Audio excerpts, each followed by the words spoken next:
There were several other TRCs before the Liberian TRC, but we made a conscious decision not to fit in the natural scheme of truth commissions generally, but to be more attuned to the Liberian situation. And it was very, very clear that during the crisis in Liberia, women were particularly vulnerable. And because of that, their children were also vulnerable. And collectively, they bore the brunt of the atrocities and suffered grievously during the period of the conflict. And that is why the legislation was such that the TRC was compelled, mandated, to give particular attention to the situation of women and children. The children hearings are going to be regionalized. That's the only hearing that will be regionalized. And then the women's hearings are going to be for a complete week. That is the only hearings that will be for a complete week. Just so that the issues of women and children resonate very well with the public. Normally under circumstances like these, you get women to speak of what happened to their family members and not themselves. And secondly, women do not speak openly of gender-based violence that they suffer during crisis. And so we're taught not to expect this.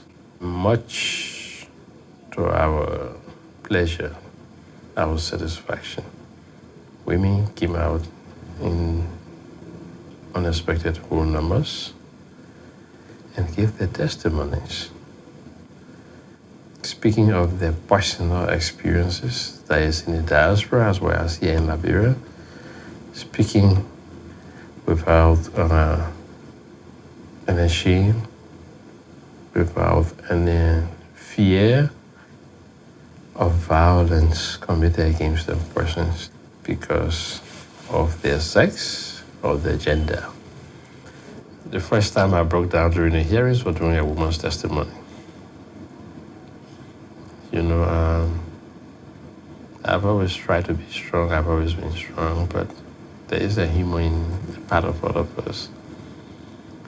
As much as I wanted to hear her, I wanted to show humility and respect for her testimony. I couldn't stand any further to bear, to excuse myself. And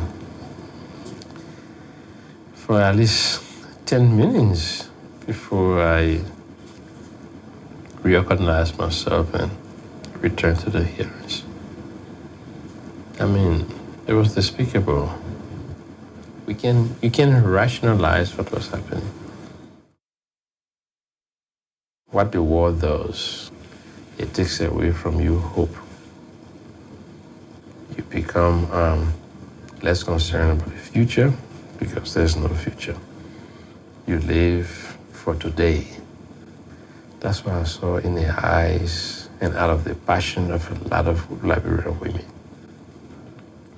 But times have changed and we need to give people hope. We need to give people a cause to believe in the future. And the TRC is that vehicle, that opportunity to reach out and say, Mom, my dear sister, my dear mother, on behalf of the people of Liberia, we are sorry for what these guys did to you. It didn't happen to you because of anything you did wrong, but simply because you were a woman who refused to take arms to fight them. Simply because you went out to look for food for your family. Simply because you are beautiful. Your only crime is because you are beautiful, and it's no crime. Instead, they are the criminals. What they did is a violation of international human rights laws and humanitarian standards. They are today the criminals. They are the ones who are running, and here you are standing boldly, telling the world what they did. And despite that, you weren't held down. You are back on your feet. You are ready to move forward. You are ready to take care of your family. You are ready to take care of yourself, even if there's a husband or not. So we are proud of you, and we are looking up to you for the future of this country.